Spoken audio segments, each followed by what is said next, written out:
श्री शिवाय नमस्तुभ्यम। हर हर महादेव। दोस्तों, आप सभी लोग जानते हैं कि 11 अक्टूबर 2024 शुक्रवार को पड़ रही है अश्विन महीने की नवमी तिथि, जो बहुत ही खास है। और दोस्तों, ये वो नवमी है जो कि नवरात्रि महीने में शुक्रवार को पड़ रही है और इस दिन कन्या पूजन भी किया जाएगा, तो इस दिन का महत्व और भी अधिक बढ़ जाता है। और दोस्तों, इसी दिन किया जाने वाला पंडित जी द्वारा बताया गया एक लाल फूल और एक सफेद फूल वाला उपाय आप लोगों को जरूर करना चाहिए, क्योंकि दोस्तों, ये एक ऐसा उपाय है जो कि हर दिन नहीं किया जाता। अश्विन महीने में जो नवमी तिथि आती है उसी दिन किया जाता है। अगर आप लोगों ने इस उपाय को नहीं किया है या किसी कारणवश नहीं कर पाए हो, तो इसके दिन इस उपाय से मत चूकना। दोस्तों देखिए, ये दिन इतना खास होता है, इतना महत्वपूर्ण होता है। देखा गया है कभी कभी बड़े बड़े पूजा पाठ अनुष्ठान से जो मनोकामना पूर्ण नहीं होती है, वह शुक्रवार के दिन एक छोटे से उपाय करने से ही आपकी मनोकामना पूर्ण हो जाती है। और बहुत सारे लोगों ने इस उपाय को किया भी है और उनको इस उपाय को करने का फल भी जरूर मिला है। अगर आप लोग भी इस उपाय को इस शुक्रवार नवमी के दिन करना चाहते हैं, तो आप इस उपाय को पहले अच्छे से समझ लेना, सुन लेना, उसके बाद करना। आपको इस उपाय का फल जरूर मिलेगा, आपकी सभी मनोकामनाएं पूरी हो जाएंगी। दोस्तों, हम आपको यहां पर बता दें कि यह जो एक लाल फूल और एक सफेद फूल वाला उपाय है, ये उपाय पंडित जी ने अपनी अभी की शिव महापुराण की कथा में ही बताया है। और इस उपाय को करने से आपके घर में चाहे किसी भी प्रकार की दुख और समस्या क्यों ना चल रही हो, आपको उसका कारण भी नहीं पता है कि भाई ये समस्या किस कारण से चल रही है।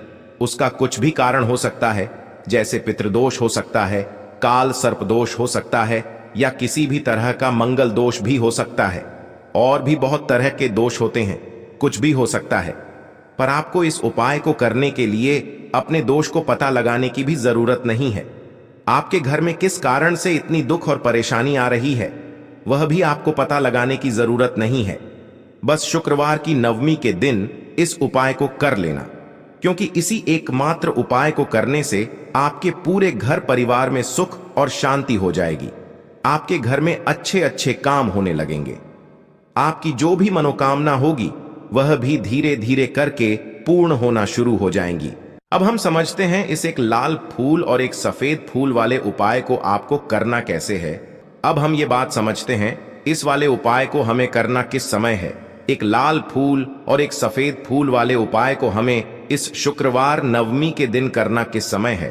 तो देखिए, इस उपाय को करने का जो समय है, सुबह का समय भी है और शाम का समय भी है।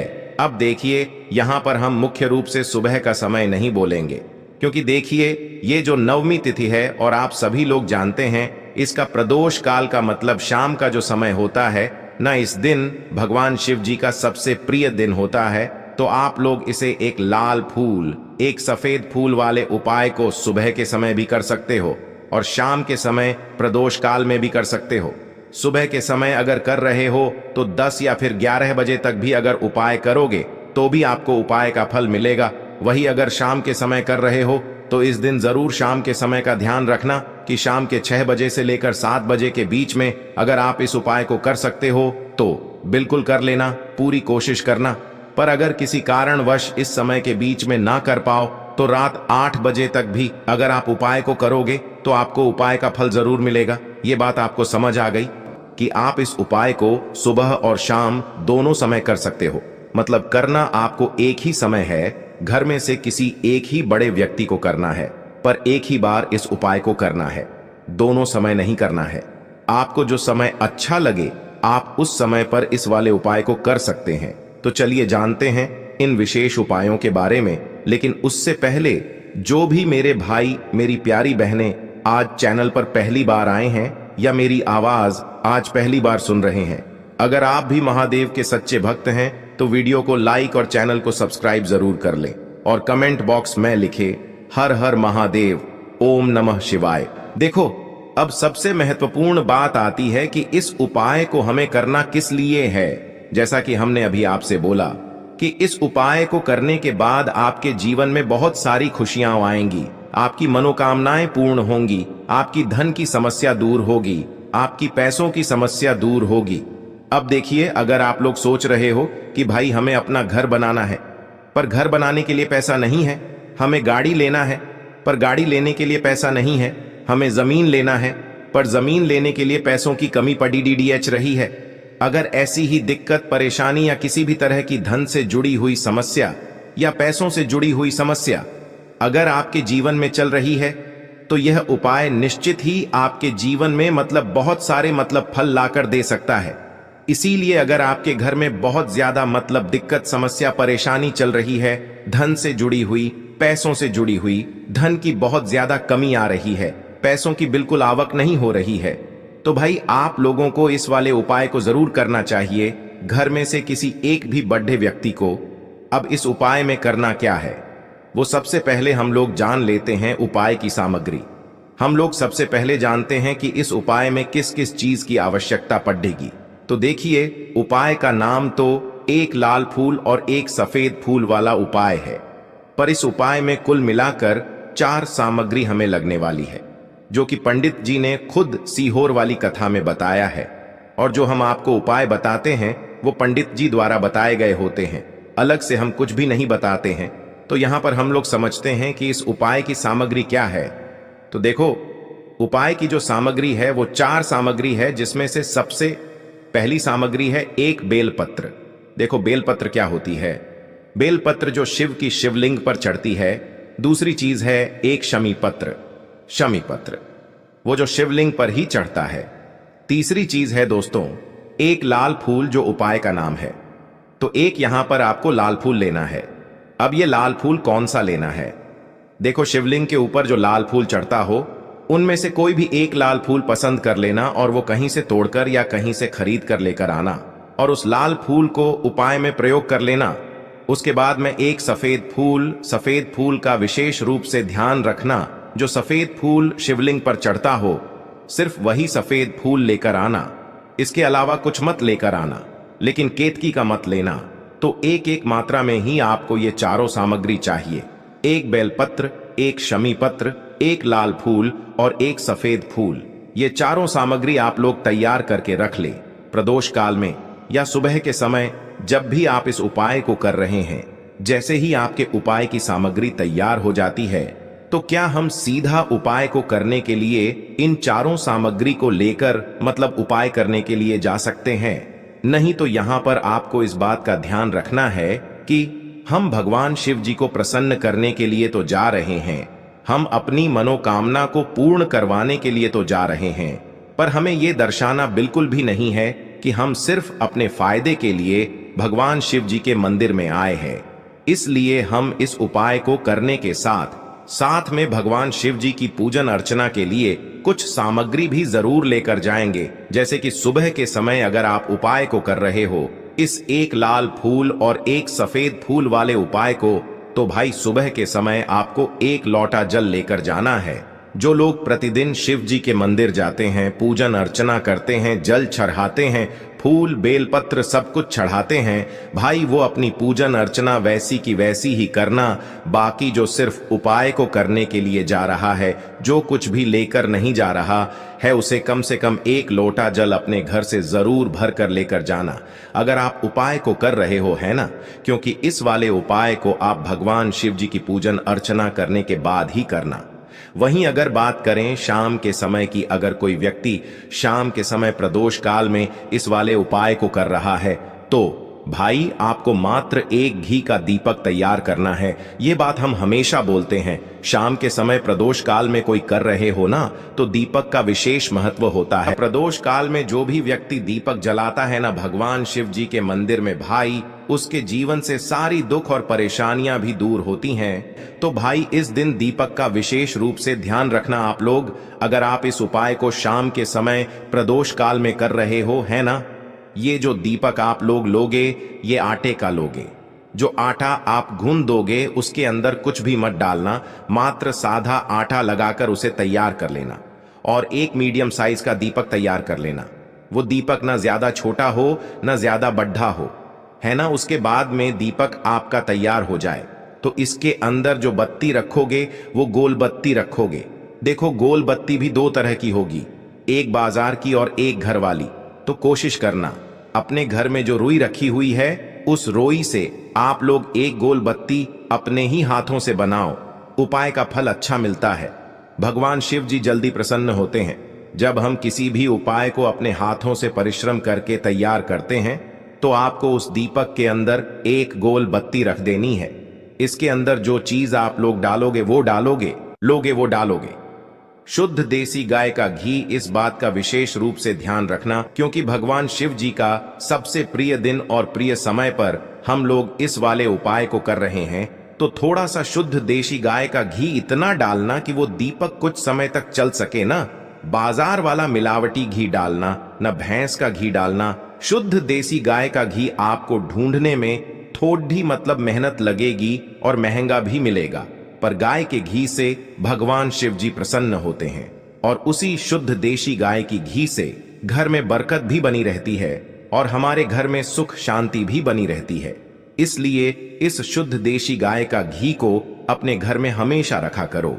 वो भगवान शिव जी के कार्यों में भी उपयोग में आता है और उपायों में भी हम लोग प्रयोग कर सकते हैं। तो यहां पर आपकी सारी तैयारियां हो चुकी हैं। उपाय को करते समय शुद्धता का विशेष रूप से ध्यान रखिएगा। सुबह कर रहे हो तो भाई सुबह तो आपको स्नान करना ही करना है। बाकी शाम को कर रहे हो तो शाम को मात्र हाथ मुंह धोकर भी आप लोग इस वाले उपाय को कर सकते हो। कोई दिक्कत वाली बात नहीं है भाई। उपाय की पूरी सामग्री तैयार करके और पूजन सामग्री लेकर आपको भगवान शिव जी के मंदिर पहुंचना है, जो आपके घर के पास में हो, जहां पर शिवलिंग विराजित हो, शिवालय हो, वहां पर आप लोगों को पहुंचना है। और जैसे ही आप भगवान शिव जी के मंदिर में पहुंचते हो वहां जाकर ही उपाय शुरू नहीं करना है। पहले आपको भगवान शिव जी की पूजन अर्चना करना है। पूजन अर्चना कैसे करोगे? सुबह के समय गए हो तो एक लोटा जल वगैरह जो भी पूजन सामग्री लेकर गए हो, उससे पहले पूजन सामग्री आप लोग मतलब पूजन भगवान शिव जी की कर लो। जो व्यक्ति सिर्फ एक लोटा जल लेकर गए हैं वो शिव जी की शिवलिंग पर मात्र एक लोटा जल एक धारा से धीरे धीरे करके चढ़ा लो, है ना। अपनी पूजन अर्चना आप लोग जो हैं पूरी कर लो पहले। उसी के बाद अगर आप शाम के समय कर रहे हो तो पहले जाकर बैठना है भगवान शिव जी के शिवलिंग के पास में। आप जो दीपक तैयार करके लेकर आए हो उस दीपक को पहले जलाना है। ये जो दीपक आप लोग जलाओगे ना, ये किसी और की माचिस से मत जलाना। अपनी ही माचिस अपने ही घर से लेकर आना और इस दीपक को अपने ही माचिस से जलाना। अगर आपने मंदिर की माचिस या किसी और की माचिस ले ली इस उपाय को करने में, इस उपाय का फल उस व्यक्ति को भी थोड़ा बहुत मिल जाएगा। इस बात का ध्यान रखना। अपने घर से अपनी ही माचिस लेकर जाना और इस दीपक को जलाना। दीपक को जलाने के बाद भगवान शिव जी की शिवलिंग के पास में रख देना। शिवलिंग के इतना पास में मत रखना कि भगवान शिव जी को आंच लगे। थोड़ी सी दूरी बनाकर ही जो है इस दीपक को शिवलिंग के पास में आप लोग रख दीजिएगा। अब जैसे ही आपकी पूजन अर्चना हो जाती है भगवान शिव जी के शिवलिंग के सामने या आसपास कहीं पर भी बैठ जाइए उपाय को करने के लिए। और उपाय को करने से पहले आप लोग अपनी वह चारों पूजन सामग्री निकाल लीजिए। उपाय की जो सामग्री है वो निकाल लीजिए और भगवान शिव जी के शिवलिंग के ऊपर एक माता अशोक सुंदरी जी का स्थान देख लीजिए। माता अशोक सुंदर जी का जो स्थान होता है वो जलाधारी के ऊपर होता है। जलाधारी के बिल्कुल बीचों बीच में होता है। आप लोगों ने देखा भी होगा शिवलिंग की जलाधारी होती है। जलाधारी के बिल्कुल बीचों बीच का जो स्थान होगा वो माता अशोक सुंदर जी का स्थान होगा, क्योंकि यहीं पर हमें ये जो है उपाय को करना है। सबसे पहली चीज, अब हम उपाय को करना शुरू करते हैं। आप सबसे पहले अपनी एक बेलपत्र उठा लो। एक बेलपत्र को आपको माता अशोक सुंदरी जी वाले स्थान पर सबसे पहले समर्पित करना है। बेलपत्र की डंडी का मुख होगा जलाधारी की तरफ, जहां से जल बहता है और नीचे गिरता है, और बीच वाली बड्डी पत्ती का मुख मतलब शिवलिंग की तरफ होगा। इस तरीके से आपको इस बेल पत्र को माता अशोक सुंदरी जी वाले स्थान पर समर्पित कर देना है। उसके बाद में अपनी एक शमी पत्र उठा लो जो आप उपाय के लिए लेकर आए हुए हो। शमी पत्र को उठाकर शमी पत्र की भी जो डंडी का भाग होगा वो जलाधारी की तरफ करके, जहां से जल बहता है नीचे गिरता है उस तरफ करके, और पत्ती वाला भाग शिवलिंग की तरफ करके इस शमी पत्र को भी उस बेल पत्र के ऊपर आपको समर्पित कर देना है। समर्पित करने के बाद अब आप ले लो अपना एक लाल फूल जो आप उपाय को करने के लिए लेकर आए हुए हो। इस लाल फूल का जो खिला हुआ भाग होगा, चाहे वो गुलाब का फूल हो, चाहे कोई सा फूल जो शिवलिंग पर चढ़ता हो, भाई उस फूल का जो खिला हुआ भाग होगा वो शिवलिंग की तरफ होगा, बाकी जो पीछे का भाग होगा फूल का वो जलाधारी की तरफ, जहां से जल बहता है नीचे गिरता है उस तरफ होगा। और आखिरी में आपका जो एक सफेद फूल बचा हुआ है, इस सफेद फूल को भी आपको लेना है और सफेद फूल का जो खिला हुआ भाग होगा वो शिवलिंग की तरफ होगा, जहां पर शिवलिंग रखा हुआ है उस तरफ होगा, और डंडी का भाग जलाधारी के पीछे की तरफ हो जाएगा। मतलब जो जहां से जल बहता है और नीचे गिरता है, जब आप लोग एक बेलपत्र, एक शमी पत्र और एक लाल फूल, एक सफेद फूल चढ़ा रहे हो, तो उस समय आप लोगों को कांता भगवान या कांता चक्र का नाम लेते हुए ही जो है इस उपाय को करना है, और भगवान शिव जी और नारायण जी का स्मरण करते हुए ही इस उपाय को आपको करना है। तो जब भी आप एक बेल पत्र, एक शमी पत्र, एक लाल फूल और एक कमी हो रही है, जो भी दुख और समस्या परेशानी चल रही हो, आपको अपनी वह दुख और परेशानी जो है भगवान शिव जी से उपाय को पूरा करने के बाद वहीं पर पास में बैठकर बोल देना है, हाथ जोड़ के आंखें बंद करके अपनी परेशानी और श्री शिवाय नमस्तुभ्यम का जाप करना है।